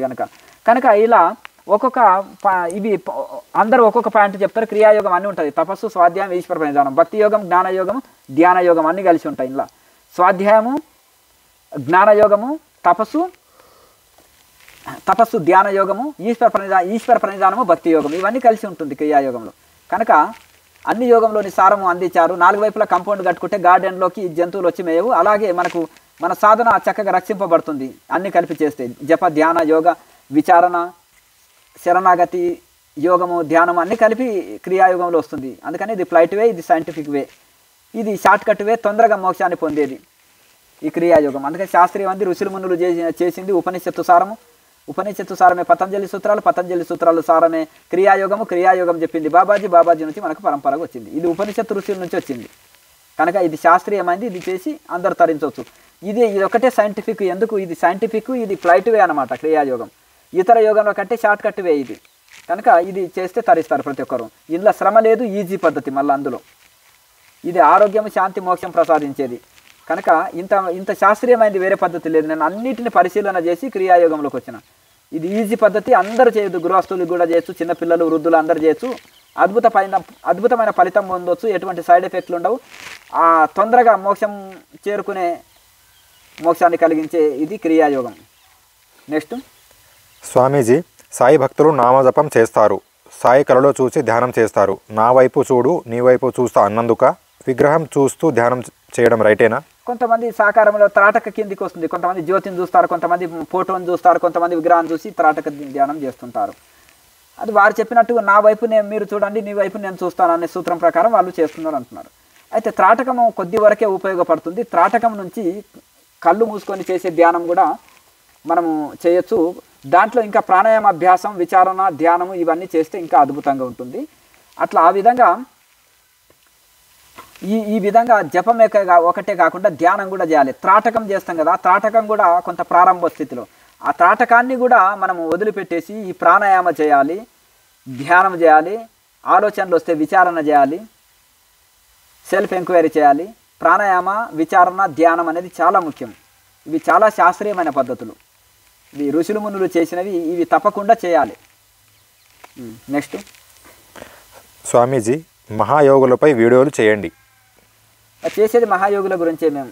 ఎందుకంటే గొప్ప గొప్ప మహానుభావులు హిమాలయాల్లో మీరు రహస్యాల్లో మీ జన్మలో చూడలే కదా. అటువంటి వాళ్ళు చూపించలేదా? ఆ పుస్తకంలో రాసిన వాళ్ళు ఇప్పటి వరకు సమాధి అయ్యిండ్రు. కొంతమంది స్థలాలు మార్చారు. పుస్తకంలో రెండు పుస్తకాల్లో రాసినాం కదా. హిమాలయ యోగులతో క్రియాయోగ అనుభవాలు, హిమాలయ యోగులు మోక్ష సాధనలు అనే పుస్తకాల్లో మరి వాళ్ళు మహాయోగులు ఇప్పుడు కొంతమంది సమాధి అయ్యారు. ఇప్పుడు మాణికేశ్వరి మాత లేదు, ప్రహ్లాద్ జాని గారు లేరు, ఇప్పుడు మా గురువు గారు లేరు. ఇటువంటి వాళ్ళు మహాయోగులు కదా, నిరాహార యోగులు, చాలా గొప్ప స్థితిలో ఉన్నవాళ్ళు. కానీ చాలామంది ఇట్లా కొంతమంది సమాధి అయ్యారు. ఇప్పుడు 20-25 ఏళ్ళ కింది మాట కదా. ఈ లోపల చాలామంది సమాధి అయ్యారు. ఇప్పుడు కూడా అక్కడక్కడ కొంతమంది ఉన్నారు. ఇప్పుడు కూడా గొప్ప మహానుభావులని, నిరాహార యోగులని ఇప్పుడు నేను చూపించినాను హిమాలయాల్లో. కేఎంసీలో చూడండి తెలుస్తాయి. గొప్ప మహానుభావులని మేము పరిచయం చేస్తాం. నెక్స్ట్ స్వామీజీ, వెంకయ్య స్వామిది ఏ యోగ పద్ధతి? వెంకయ్య స్వామి ఇటు భక్తి మార్గము. కానీ లోపల వీళ్ళంతా ఏం చేస్తారంటే లోపల యోగ మార్గము చేసిన బయటికి దాన్ని వ్యక్తం చేయరు ఆ యోగ మార్గాన్ని. ఆ కాలంలో చదువులేని వాళ్ళు ఉంటారు, గ్రహించలేరు అనే ఉద్దేశంతో వాళ్ళు ఏం చేశారంటే నామజపం అందరికీ ఈజీ అని ఆయన నామజపాన్ని ప్రచారం చేసిన ఆయన లోపల గొప్ప యోగాన్ని అనుసరిస్తారు. వాళ్ళు యోగ మార్గాన్ని వాళ్ళు అనుసరిస్తారు, కానీ అది బయటికి చెప్పరు. కేవలం భక్తినే ఎక్కువ వ్యాప్తి చేయగలుగుతారు. కనుక ఆ విధంగా ఇప్పుడు నారదుడు మహాయోగీశ్వరుడు. ఎవరు? సనత్ కుమారుని శిష్యుడు కదా. సనక సనందనులు పూర్వయోగులు. కానీ నారదుడు యోగీశ్వరుడు, ఆయన భక్తినే ఎక్కువ డెవలప్ చేశాడు. శంకరాచార్య వేదాంతాన్ని ఎక్కువ డెవలప్ చేశాడు. ఆయన భక్తి ఉంది, యోగ శాస్త్రం ఉంది, తపస్సు ఉంది, అన్నీ ఉన్నాయి ఆయనలో. అద్భుతమైన గ్రంథాలు రాశారు అన్నిటి మీద, యోగ శాస్త్రాల మీద, భక్తి మీద, అన్నిటి మీద, వేదాంతం మీద, అన్నిటి మీద రాశారు. కానీ ఆయన ఎక్కువ అద్వైత ధర్మం కోసం వేదాంతాన్ని ఎక్కువ తీసుకున్నారు. కనుక వాళ్ళు పతంజలి యోగీశ్వరుడే అనొచ్చు. ఆయన పరమ భక్తుడు. అందుకనే జ్ఞాని, అదే శాస్త్రం చదువుకున్న జ్ఞాని కంటే, కర్మలు చేసే కర్మయోగి కంటే యోగి శ్రేష్ఠుడు. యోగి మనసుని నిలిపి భగవంతునిలో లయం చేయగలుగుతాడు కాబట్టి యోగి శ్రేష్ఠుడు. కనుక తస్మాత్ యోగి భవ అర్జున. అందుకని అర్జున నువ్వు యోగివిగా అని చెప్పారు. కనుక ఆ విధంగా వీళ్ళు యోగం చేసిన బయటికి ఎక్కువ భక్తిని, శరణాగతి కలిగి భక్తిని, నామజపాన్ని ఎక్కువ వ్యాప్తి చేశారు. లోపల వాళ్ళు యోగాన్ని ఆచరించారు. నెక్స్ట్ స్వామీజీ, చాగంటి యోగా వద్దన్నారు, కుండలని తట్టుకోలేరని యోగా పేరుతో హిప్నాటిజం చేస్తున్నారు ఎందరో, మీకు తెలుసా? అంటే ఎవరెవరో ఒకరిద్దరు డబ్బుల కోసం వాడు అది వ్యాపారం చేయొచ్చు హిప్నాటిజం తోటి. వాళ్ళు అది మూర్ఖులే, అది ఒప్పుకోదగిన లేదు. అయితే ఒకటి ఏంటంటే పరమాచార్యులు ఒక దగ్గర కఠిన పద్ధతుల కొద్దీ శరణాగతి కలిగి ఉండండి. భగవద్గీతలో శరణాగతి చెప్పిండ్రు కనుక ఆయన దగ్గరికి చదువు రాని వాళ్ళు, అమాయకులు వచ్చినప్పుడు కంచి పరమాచార్యుల వారు శరణాగతి కలిగి ఉండండి, గురువు యందు దైవం యందు అనే ఆ పదం చెప్పినందుకు వారు ఆ సందర్భానుకూలంగా అది ఆ పదాన్ని వాడొచ్చు. కానీ యోగంని ఎవరు ఖండించరు. ఈ కుండలిని యోగము అంటే గురుముఖంగా తెలుసుకోవాలి. అలాగే యోగ శాస్త్రాన్ని శాస్త్రీయంగా చేయాలి, ఆహార నియమాలు ఉండాలి. కరెక్ట్గా మనం సాధన చేసినప్పుడు అద్భుతమైన ఫలితాలు మనం పొందుతాం. ఇది ఫ్లైట్ మార్గం లాగా తొందరగా గమ్యం చేరుకుంటాం. అట్లా ఆ విధంగా యోగముని ఏ ఋషి రమణ మహర్షి అంత గొప్ప మహానుభావుడే శరణాగతి ప్లస్ విచారణ, ధ్యానం ఇవన్నీ చెప్పారు. కానీ ఆ రమణ మహర్షి ప్రాణాయామ చేయొచ్చా స్వామీజీ అని అడిగితే తప్పకుండా చేయొచ్చు, మనోలయాన్ని ఇస్తుందని వాళ్ళ గ్రంథాల్లో చూడండి. ఆయన రాసిన శ్లోకాల్లో ప్రాణాయామ చేస్తే మనోలయం జరుగుతుంది, తప్పకుండా చేయొచ్చు ప్రాణాయామం అంటారు. వారికి అంత వైరాగ్యం ఉన్న వాళ్ళకే 17 సంవత్సరాలు పట్టింది సమాధి స్థితి కోసం. ఇప్పుడు 2 రోజులు ధ్యానంలో వెళ్ళి కూర్చొని నిద్రపోయి సమాధి స్థితి పొందిన అంటారు. మరి ఏం చెప్పాలి? రమణ మహర్షికి 17 సంవత్సరాలు పట్టింది సమాధి స్థితి అందుకోవడానికి, ఆత్మజ్ఞానం పొందుట కోసం, ఎన్లైటైన్మెంట్ పొందుట కోసం, నిర్వికల్ప సమాధి స్థితి అందుకున్నట కోసం 17 సంవత్సరాలు పట్టింది మహానుభావుడికి. మరి ఆయన ఎంత వైరాగ్యం, ఎంత తపన, ఆయన జీవితాంతం తపస్సునే సాగిపోయింది. మరి ప్రాణాయామాభ్యాసంతో ఇంకా షార్ట్కట్లు లారీ మాసే 8.5 నెలల్లో పొందాడు సమాధి స్థితి. ఎందుకంటే రాకెట్ వే ఈయన ప్రాణాయామం చేశాడు కనుక ఇది గుర్తుపెట్టుకోండి. మలయాళ స్వామికి 12 సంవత్సరాలు పట్టింది. ఎందుకు? ఈయన ప్రాణాయామ యోగం పతంజలి సూత్రాలు చదివితేనే సన్యాసం ఇచ్చేవాడు. పతంజలి సూత్రాలు ఎవరైతే చెప్తారో ఆ పతంజలి సూత్రాలు కంఠస్థం వచ్చిన వాళ్ళకి సన్యాసం ఇచ్చేవాడు. ఎందుకు పతంజలి సూత్రాలకు సన్యాసానికి లింక్ అంటే పతంజలి సూత్రాలు నేను చేసేది సాధన కరెక్టా, రైటా, రాంగా అనేది చెప్తాయి. కనుక ఆ యొక్క పతంజలి సూత్రాలు చదివితేనే మనం చేసే ధ్యానం రైటా, రాంగా అనేది మనం పోయేది నిద్రన, నిర్వికల్ప సమాధి అనేది రెండింటికి తేడా తెలుస్తుంది. కనుక ప్రతి ఒక్కరు కూడా తప్పకుండా మనం ఆ యొక్క పతంజలి సూత్రాలు చదవండి అంటారు. అందుకనే ఆయన దాని ప్రకారం జీవించి పతంజలి సూత్రాల ప్రకారం తపస్సు చేశాడు కనుక మలయాళ స్వామికి 12 సంవత్సరాలు పట్టింది. రామకృష్ణ పరమహంస గురువు సహాయం తీసుకున్నాడు, తోతాపురి సహాయం తీసుకున్నాడు కాబట్టి 12 ఏళ్ళు తపస్సు చేసి సాధనలో ముందుకు వెళ్ళకపోతే 4 డేస్లో నిర్వికల్ప సమాధి పొందేటట్టు వాళ్ళ గురువు సహకరిస్తాడు, గురువు సహాయం తీసుకుంటాడు. అట్లా గురువు సహాయం ఎంత గొప్పదో ఇక్కడ చూడండి. కనుక యోగ మార్గం ఎంత షార్ట్కట్ మార్గమో చూడండి. మరి రమణ మహర్షి గ్రంథాల్లోనే ఉంది. ఆయనకు నిర్వికల్ప సమాధి పొందుట కోసం 17 సంవత్సరాలు పట్టిందండి. మరి మలయాళ స్వామికి 12 సంవత్సరాలు ఎందుకు పట్టింది? యోగ మార్గాన్ని అనుసరించాడు. రామకృష్ణ పరమహంసకు మరి 12 ఏళ్ళు ఎందుకు పట్టింది? ఆయన 12 ఏళ్ళు సాధనలో ముందుకెళ్ళకపోతే గురువు సహాయం తీసుకుంటాడు, తోతాపురి గారి సహాయం తీసుకుంటాడు. కాబట్టి మొదటి రోజే ఆ గురువుని కలిసిన మొదటి రోజే సమాధి స్థితిలోకి వెళ్ళిపోయేటట్టు చేస్తాడు ఆ గురువు. 4 రోజులు శిష్యుడి కోసం కాసుకొని ఉంటాడు దిగంబర్ నాగబాబా తోతాపురి జూనాకాడ. కనుక ఈ విధంగా మరి అంటే గురువు కృప అపారమైంది. శిష్యుడు కూడా ఎంతో పరిశ్రమ చేశాడు 12 సంవత్సరాలు, కానీ గురువు సహాయం కూడా కొంత తీసుకున్నాడు. కనుక ఆ విధంగా ఇప్పుడు ఈ విధంగా మనకు రామకృష్ణ మరి వివేకానంద స్వామికి 6 సంవత్సరాలే పట్టింది. ఇంకా గురువు సంవత్సరం సహకారం పుష్కలంగా తీసుకున్నాడు, గురువు అనుగ్రహం పుష్కలంగా పొందాడు ఆయన. కనుక ఆ విధంగా మీరు ఈ విధంగా మనము ఈ యొక్క ప్రతి ఒక్కరు కూడా ఈ యోగ మార్గం అనేది చాలా షార్ట్కట్ మార్గము. యోగాన్ని ప్రతి ఒక్కరు ఒప్పుకుంటారు. నెక్స్ట్ స్వామీజీ, కంచి పరమాచార్య యోగా వద్దన్నారు కదా, వీరిదే మార్గం? ఆయన భక్తి శరణాగతి, గురు భక్తి ఉంటుంది, అచంచలమైన పూజలు, అచంచలమైన వేదాంతం వారు ఉంటుంది, వేదాంతం ఉంటుంది. వారి శరీరాన్ని చూస్తేనే ఒక యోగీశ్వరుడు అని తెలుసుకుంటారు. నేను యోగా చేస్తాను బయటికి ఎక్కడ ఎవరు చెప్పుకోరు నేను యోగ మార్గం అని. శంకరాచార్య పరంపర అంటేనే వేదాంతం, అద్వైత ధర్మం, అహం బ్రహ్మస్మి అనే స్థితిలో ఉంటారు. నేను దైవ స్వరూపాన్ని, నేను ఆత్మస్వరూపాన్ని అనే స్థితిలో ఉంటారు వాళ్ళు. అది అద్వైత ధర్మాన్ని అనుసరించారు. వాళ్ళకు రోజు గురు పరంపర నుంచి వచ్చిన ఆ విగ్రహారాధన చేయాలి, విగ్రహాలకు పూజ చేయాలి, ప్రవచనాలు చెప్పాలి, ఉపదేశాలు ఇవ్వాలి, యోగ మార్గం చేయాలి, సాధన చేయాలి. ఇవన్నీ నియమాలు ఉంటాయి పీఠాధిపతికి.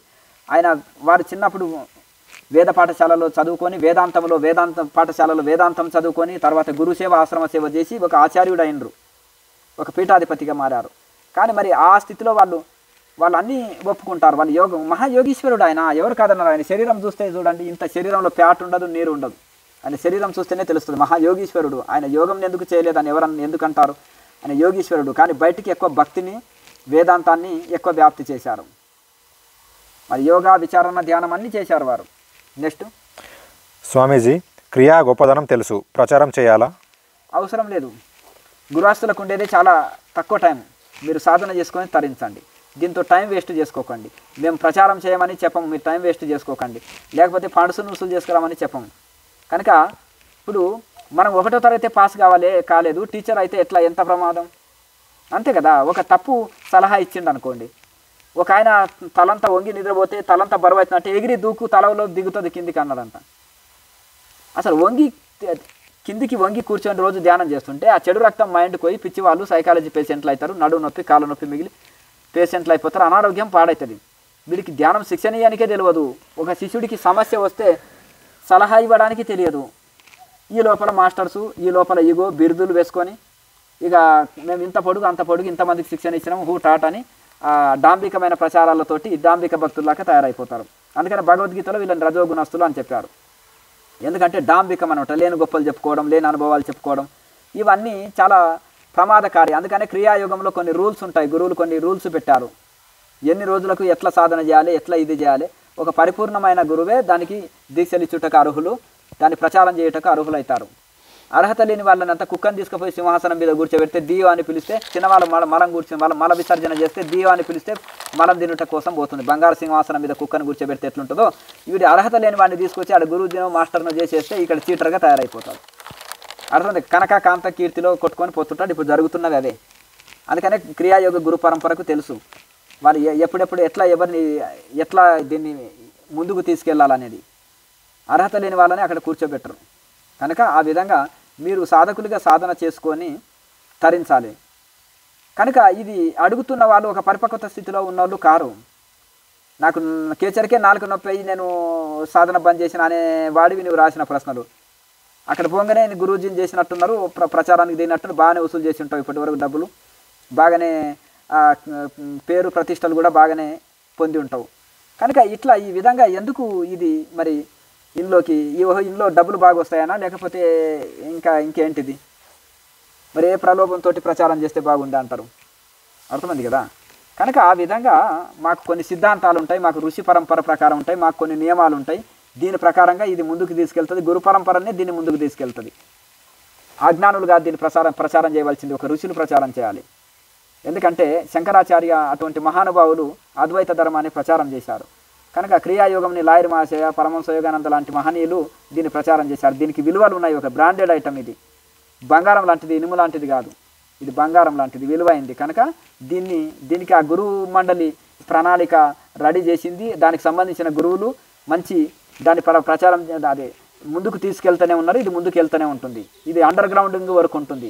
బయట ఆడంబర ప్రచారాల కంటే అండర్ గ్రౌండ్ వరకు ఎక్కువ ఉంటుంది. కనుక దీనికి ఎవరు ప్రచారం చేయాలనో నియమించిన వ్యక్తులే దాని ద్వారా ప్రచారం చేస్తారు. ఎవరు పడితే వాళ్ళు ఇది కాదు. బంగారు అదే మన పులిపాలని పెట్టాలంటే బంగారు పాత్రనే కావాలి. ఇనుప పాత్రనో, ఇత్తడి పాత్రనో, రాగి పాత్రనో అయితే రంధ్రాలు పడిపోతాయి. అంత వేడి ఉంటాయి ఆ పాలు. పులిపాలు పట్టాలంటే పాత్ర బంగారు పాత్రనే కావాలి, రంధ్రాలు పడదు బంగారు పాత్ర అయితే. ఇప్పుడు మిగతా లోహాలని తేజాపులు వేసి రాత్రి పెట్టి ఉంచండి, కరిగిపోయి ఉంటాయి. ఇత్తడి, రాగి, ఇనుము అన్నీ కరిగిపోయి ఉంటాయి. ఒక బంగారమే తేజాపులు వేసి ఉన్న ఉదయం వరకు కూడా ఏం కరిగిపోదు. అంటే అంత బలమైంది బంగారం. మెత్తగా ఉంటుంది, గట్టిదనం ఉంటుంది, అది కరిగిపోదు. అందుకనే బంగారానికి అంత విలువ. అలాగే పులిపాలుని కూడా ఆ యొక్క తేజాబు లాంటివి అనమాట. ఆ తేజాబు లాంటివి అంత శక్తి ఉంటుంది పులిపాలలో. అది ఒక బంగారు పాత్రనే నిలుపుకుంటుంది. మిగతా పాత్రల్లో పోస్తే రంధ్రాలు పడిపోతుంది పులిపాలు. కనుక ఈ క్రియాయోగం అనేది ఈ యొక్క పులిపాల లాంటివి, బంగారు పాత్ర లాంటివి అనేవాళ్ళు ఋషులు. వాళ్ళకే దానికి అర్హత ఉంటుంది, మిగతా వాళ్ళకు అర్హత ఉండదు ప్రచారానికి. కాకపోతే అక్కడక్కడ ఈ ఫేక్ సమస్యలు చాలా ఉంటాయి. ఒక ముద్ర తీసుకొని ఇది క్రియాయోగం అని, లేకపోతే చెవుల మంత్రం చెప్తే కుండలిని యోగం అని, కుండలిని యోగం అన్నా క్రియాయోగం అన్నా అంతా ఒకటే. కానీ ఈ అంతా దీన్ని తప్పుగా ప్రచారం చేస్తున్నారు. ఆ బ్రాండ్ వాడుకొని తప్పుగా దీన్ని ఇదే అని మభ్య పెడుతున్నారు. దాని డబ్బుల కోసం, కాంత కీర్తి కోసము ఇవి చేస్తున్నారు. ఇవి ఋషి పరంపరలో ఉన్నప్పుడు వాళ్ళకి తెలుస్తుంది అనమాట. ఇందులో ఆసనం, బంధనం, ముద్ర, క్రియాసు ఇవన్నీ కరెక్ట్గా ఒక శాస్త్ర పద్ధతుల్లో నేర్పించేటిది అది క్రియాయోగం. కనుక ఇది అర్హత ఉన్న వాళ్ళని నియోగిస్తారు. అనవసరం అందరికీ ఇది పర్మిషన్లు ఇవ్వరు గురువులు. నెక్స్ట్ స్వామీజీ, సాధన చేసుకోనికి అందరూ అర్హులే. గురువాస్తులైన వాళ్ళు గురువులు చెప్పినట్టు సాధన చేసుకొని తరించాలి. దీన్ని వచ్చి ఇంట్లో అజ్ఞానులంతా ప్రవేశించి దీన్ని వ్యాపారం చేయడం కానీ, దీన్ని లేకపోతే దీన్ని కాంత కీర్తిలోకి వినియోగించుకోవడం కానీ, లేకపోతే దీన్ని డబ్బుల కోసం ప్రచారం చేయడం అనేది జరగదు క్రియాయుగంలో. నెక్స్ట్ స్వామీజీ, రజనీకాంత్ సినిమాతోనే కదా క్రియా గూర్చి తెలిసి సెంటర్లు పెట్టారెన్నో. మీ అజ్ఞానము దీంతోటే తెలుస్తుంది. మీ అజ్ఞానం ఎంత పెరిగిపోయిందో అనేది. అందుకని ఆఫ్ మైండ్ వాళ్ళ వెస్టర్న్ బుక్కులు చదవడం వలన మీ మైండ్ కూడా పాడైపోయింది. ఎందుకంటే ఒక యోగి ఆత్మకథ ఎప్పుడు రాశాడు? ఆ మహానుభావుడు 100 సంవత్సరాల కిందనే విదేశాలు వెళ్ళి అద్భుతంగా ప్రపంచ దేశాలకంతా జేజేలు పలికించి 100 భాషల్లోకి రిలీజ్ అయింది ఆ పుస్తకము. అక్కడ యూనివర్సిటీలో ఫారినర్స్కు ఒక సబ్జెక్టు. అక్కడ ఎవరు చూసినా ఆ పుస్తకాన్ని చూస్తే ఒప్పుకుంటారు.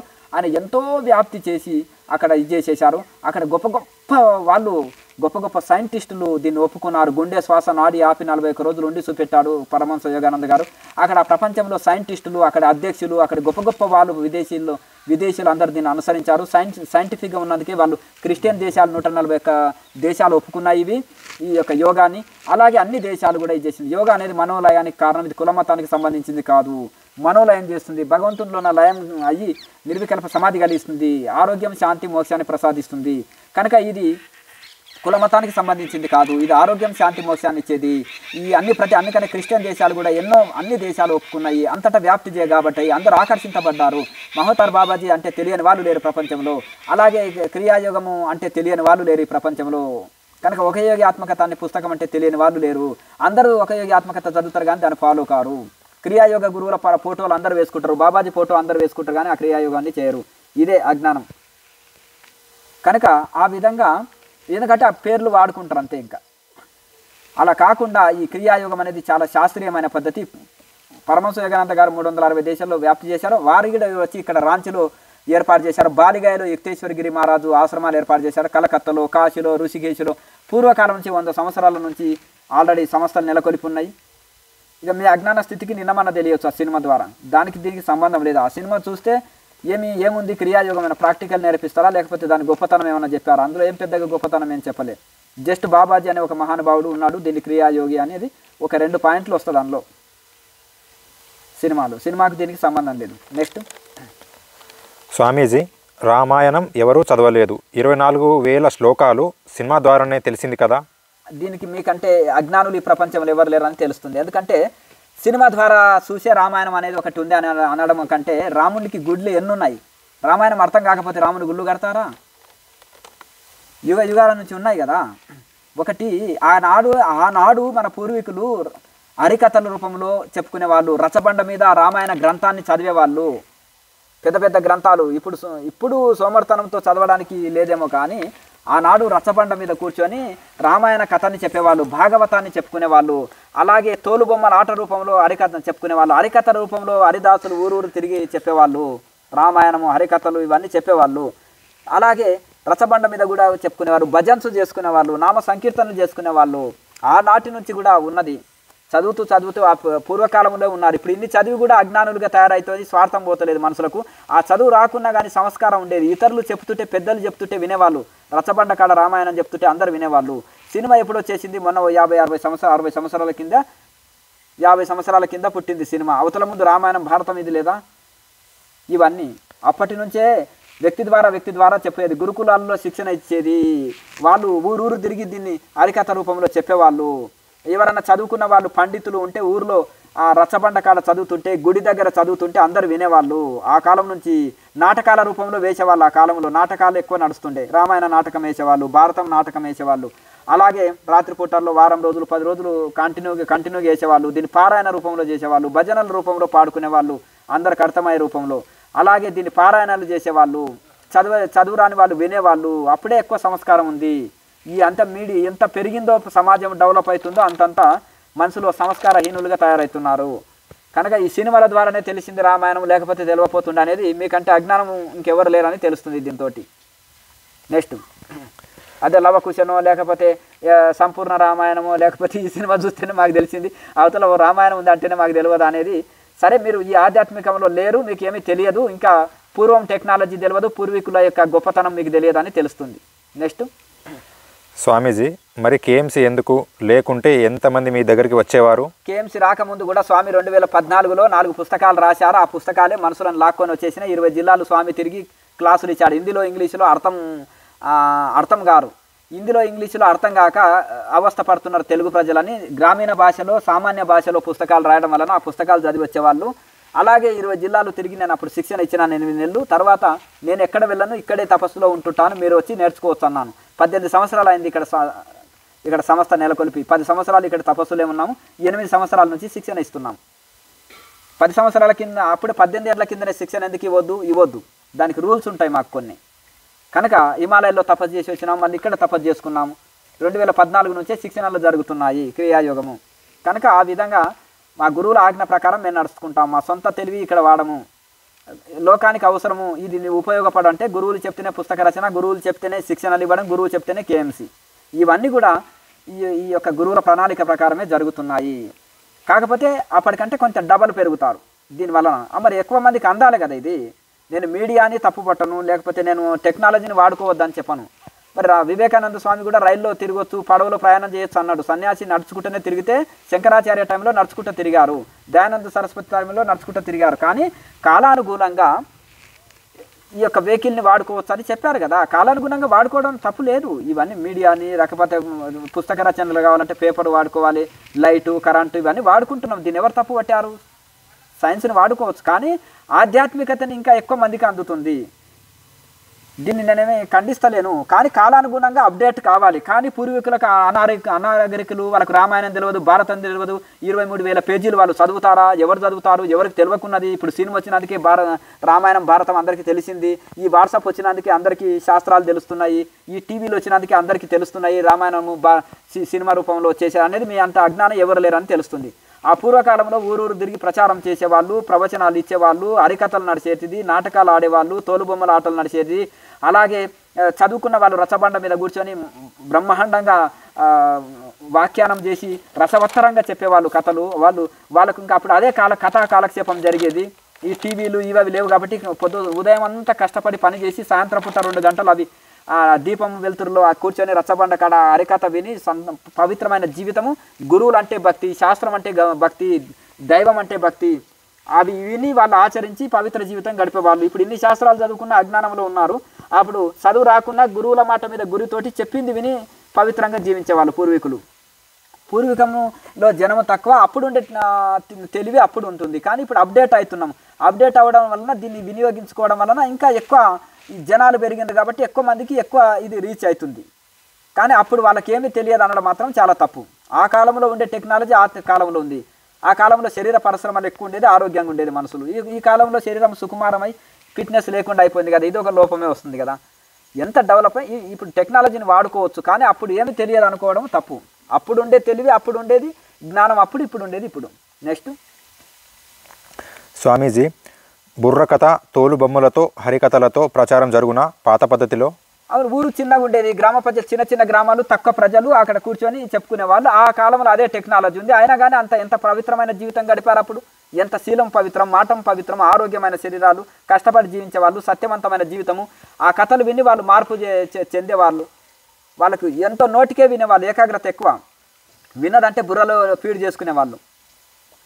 ఆ కాలంలో అదే దానివల్లనే వాళ్ళకి అందేది, ప్రచార మాధ్యమాలు అవే. నెక్స్ట్ స్వామీజీ, ఉత్తరానికి వాట్సాప్కి ఎంత తేడా? ఉత్తరానికి వాట్సాప్కు తేడా ఉండొచ్చు. కాలం మారింది కాబట్టి కాలానుగుణంగా స్పీడ్ లైఫ్లో అప్డేట్ కావచ్చు, తెలుసుకోవచ్చు, దాని తప్పు లేదు, ఇది వాడుకోవచ్చు. కానీ ఇప్పుడు ఇన్ని వాట్సాప్లు మెయింటైన్ చేస్తూ ఇంత పీజీలు పిహెచ్డీలు చేస్తూ ఎంత అవినీతి జరుగుతుంది. బాగా చదువుకున్న వాడే ప్రపంచాన్ని మోసం చేస్తున్నాడు, బాగా విద్యావంతుడు బాగా ధనవంతుడే ప్రపంచాన్ని మోసం చేస్తున్నాడు. చదువు లేని వాడు మోసం చేస్తలేడు ఎక్కువ. తక్కువ చదువున్న వాడికి ఎక్కువ భక్తి ఉంటుంది, ఎక్కువ చదువుకున్న వాడే మోసాలు చేస్తున్నాడు, గుర్తుపెట్టుకోండి. ఈయన బోల్తో కొట్టియడం వాడికి ఎక్కువ తెలుసు.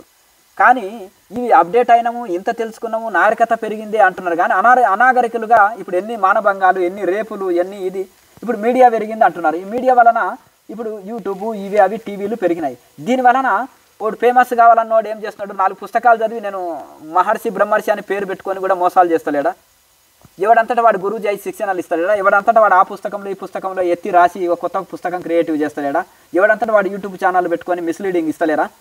ఆ నిద్రపోయేటోళ్ళు 1 గంట సేపు శిక్షణ ఇచ్చుకొని ఊరంతా వెళ్ళి మేము యోగంని డెవలప్ చేసేస్తాము, యోగ శిక్షణ ఇస్తాను అని వెళ్ళి అందరిని అజ్ఞానంలో తోసి డబ్బుల కోసం, కనక కాంత కీర్తి కోసం పని చేస్తలేరా? ఈ టెక్నాలజీని రాంగ్ వేలో యూజ్ చేసుకుంటలేరా? కొంతమంది కంప్యూటర్ నేర్చుకునే హ్యాకింగ్ల కోసము ఇతను బ్యాంకులో డబ్బులు కొట్టేయడానికి వాడతలేరా? టెక్నాలజీలో ఇంట్లో కూడా లోపాలు ఉన్నాయి కదా, ఇంకా ఎన్నెన్నో చెడు కార్యాలు కూడా వాడుకుంటున్నారు కదా. అలాగే ఇందులో కూడా ఇది అర్హత లేని వాడు కూడా గురూజులుగా చెలామణి అవుతున్నారు కదా. సొంతంగా యూట్యూబ్ ఛానళ్ళు పెట్టుకొని, ఇంకా లేకపోతే సొంత డప్పులు కొట్టుకొని, లేకపోతే అర్హత లేని వాడిని కూడా గొప్ప ప్రచారం చేస్తలేరా అజ్ఞానులంతా కలిసి? అంతా ఇంట్లో కూడా మిస్లీడింగ్ చాలా జరుగుతుంటుంది టెక్నాలజీ తోటి కూడా, గుర్తుపెట్టుకోండి. కనుక ఆ కాలం వాళ్ళు ఇంత టెక్నాలజీ లేకున్నా పవిత్ర జీవితం గడిపారు. ఆ గురువుల మాట వినేవాళ్ళు, గురువుల దగ్గర ఉపదేశాలు తీసుకునే వాళ్ళు, గురువుల దగ్గర శాస్త్రాలను అధ్యయనం చేసి వాళ్ళు పవిత్ర జీవితం గడిపేవాళ్ళు. కనుక ఇప్పుడు ఏదైనా కానీ ఒక మంచి కార్యానికి వాడుకోవాలి. టెక్నాలజీ పెరిగింది, దాన్ని యూజ్ చేసుకో, మంచి కార్యానికి యూజ్ చేసుకో, పవిత్రమైన జీవితం గడపాలి. అంతేగాని అప్డేట్ అయినామని అజ్ఞానంలాగా జీవిస్తే లాభం ఏముంటుంది? మనం కూడా మరి ఇక మనం అనాగరికుడు లాగా, అడవి జాతి వాని లాగానే అయిపోతాం. అట్లా పాసులేదు. లోకా సమస్త సుఖినో భవంతు. ఓం